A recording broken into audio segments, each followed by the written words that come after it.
Welcome back.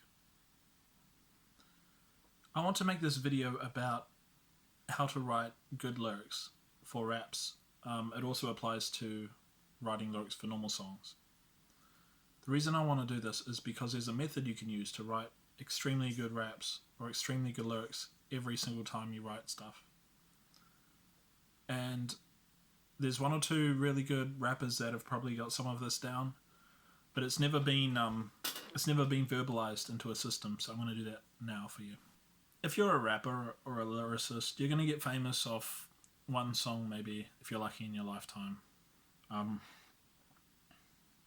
Normally rappers will then get ghost writers or have to collaborate and use elements of raps, or if you're a lyric songwriter, elements of other songs once they're famous, to make more hit songs.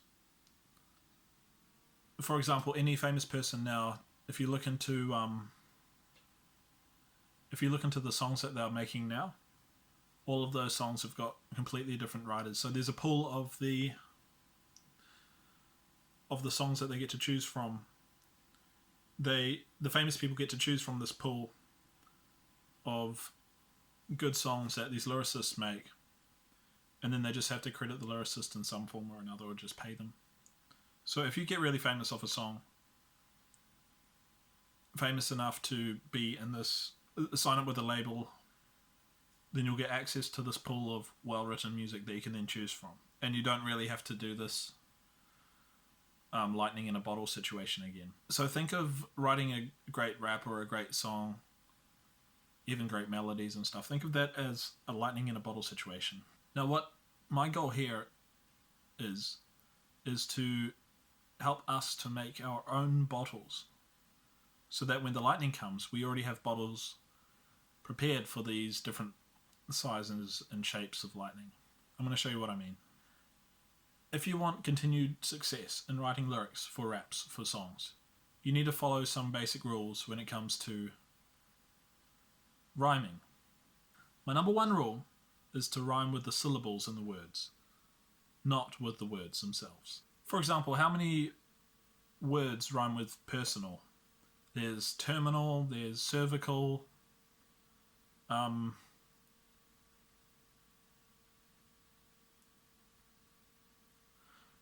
that's about it. So there's 2, maybe 3 max.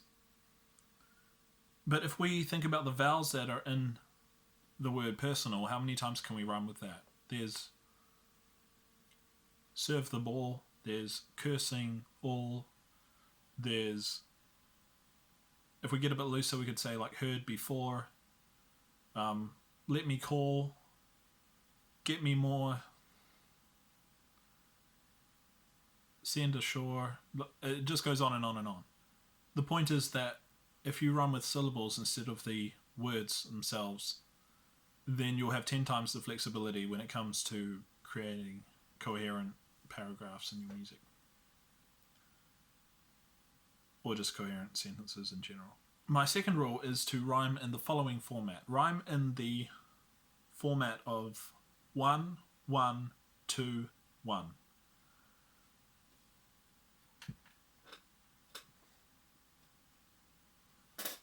What do I mean by that? 1, 1, 2, 1. That's the format of the ends of the sentences with regards to how they rhyme and relate to each other. So in that structure, 1, 1, 2, 1, the sentence that ends in that 2 might be completely unrelated to the ones that end in 1 phonetically, and that's okay. Ideally, you want your sentences all to rhyme, so it should ideally be 1, 1, 1, 1. But that's extremely hard to do and often unrealistic, especially if you want your sentences to have meaning. So the best alternative is to go 1, 1, 2, 1. Your options in general are 1, 1, 2, 1. That should be your go-to. You can have 1, 1, 2, 2. That's not as good. It's alright. You can have 1, 2, 3, 2. But that's not really going to go that great. And then anything else other than that is just going to be crap.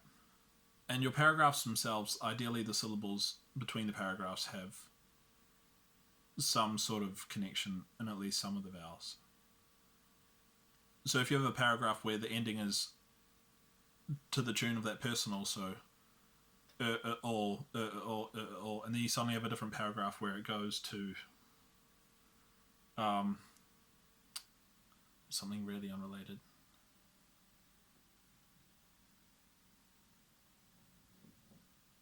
Loop the loop or something. It's not going to sound as good as if that second paragraph was something like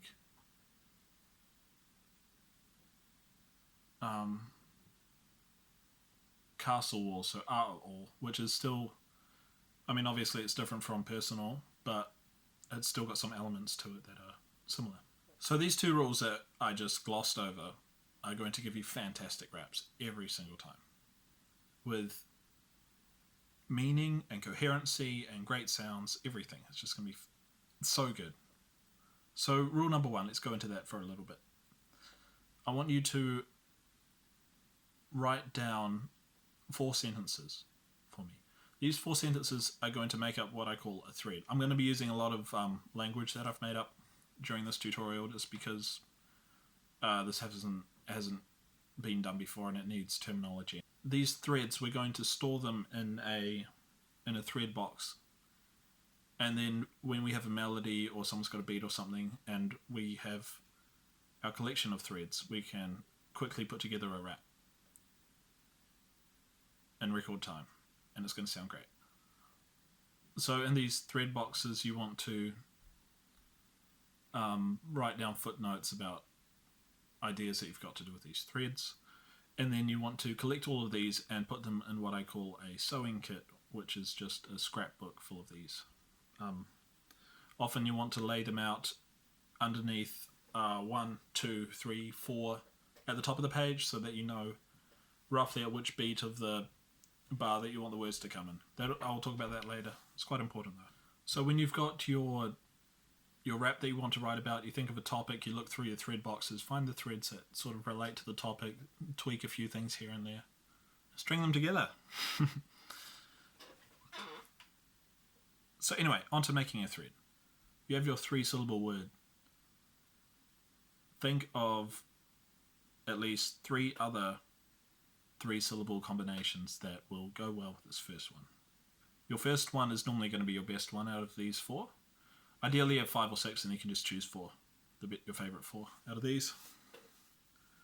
So put your best one in the 4th sentence, at the end of the 4th sentence. Grab your second 3-syllable chunk, your second favourite, put it in the middle. Put your third favourite in the 3rd position and your worst one at the start, and at the end of the first sentence. If you can only think of 3, that's fine because we can still have that 1, 1, 2, 1 structure. But ideally you have 4. You can actually do this with some sort of meaning in the 4th one if you want to start it off like this. So as an example, maybe you have this girl in your head and you're trying to compare the thought of her being a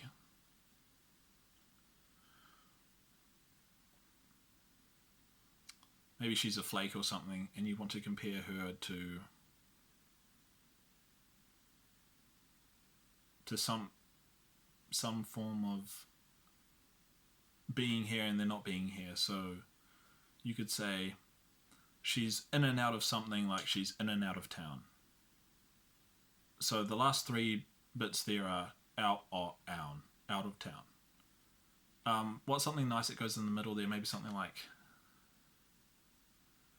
she's in and out of Gucci, like she's in and out of town or something. She's in and out of boutique. She's in and out of Prada, like she's in and out of town. Something like that, whatever. Doesn't matter if it's good or not. Notice that the timing there is going to be she's in and out of Prada like she's in and out of town. And that 4th beat goes town. And then there's that extra bit in the 4th beat that isn't filled up. It's very important here that you put caps on where the words hit the beat. So she's in, there'd be a cap on in and out of Prada. There'd be a cap on Prada, like she's in and out of town. There'd be a cap on that if you wanted to have that rhythm. This is because you might come back to it later and you might think something like, She's in and out of Prada like she's in and out of town, or something like. She's in and out of Prada like she's in and out of town. She's in and out of Prada like she's in and out of town, or something silly like that. Which is quite more likely. It's quite possible that happens because often you'll be listening to other music when you before you come back to working on this at some point, and then you might have some other rhythm in your head from a song that you've heard, and then you might relate that to the song accidentally and not quite remember how that you wanted this to sit on the beat. So it's good to write down 1, 2, 3, 4, have your rhythm indicated through the caps. Maybe there's other words that you want to have punch, so like she's in and out of Prada like she's in and out of town. If you wanted it like that, you would capitalize in and out of. That of would have a capital just to show that it's punchy. And another very important thing is to put the BPM roughly. What's the best way to calculate BPM? Try and get a BPM app on your phone. Otherwise, just roughly count the seconds. 2, 3, 4, and that's going to be 120 BPM. So if it's a little bit faster than a second, make it 130. A little bit less, make it 110. That way, when you come back and you have a glance at the lyrics, you'll have a rough idea as to how fast it should be in your head. Now, this in and out of Prada line, I don't really like it, but for the purposes of this, say you have this amazing line, you're going to put this at the end of the thread. Because when you're rhyming with this, it's going to be very hard for you to outclass this starting line in terms of the visual, the sound of it, what it makes you think of when you hear it. It's going to be very hard to outclass this and rhyme with it at the same time and have the same rhythm as it and all these things. So when you have a good line, just put it at the end of your thread. There's also the visceral quality of the transients in that line, like in and out of Prada. The reason that Prada sounds better than Gucci there is because of the P in Prada. In and out of Gucci just doesn't really have any parallels in the rest of that. And the rest of that sentence, because the G sound is less related to the T sound than the P is to the T, I think, personally.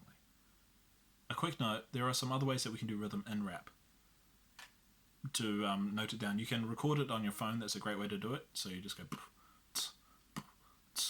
in and out of Prada like she's in and out of town, something like that, and then record it, write the title. There's websites like Rappad, I think it's called, that have these setups for you to help you collect your raps and have the BPM estimates there ready to go. I personally don't use these websites for lots of reasons. You're better off having a notepad next to your bed. When you wake up in the middle of the night and you think of something, have the fortitude to write it down immediately. Just get out of bed and do it. You won't remember it in the morning.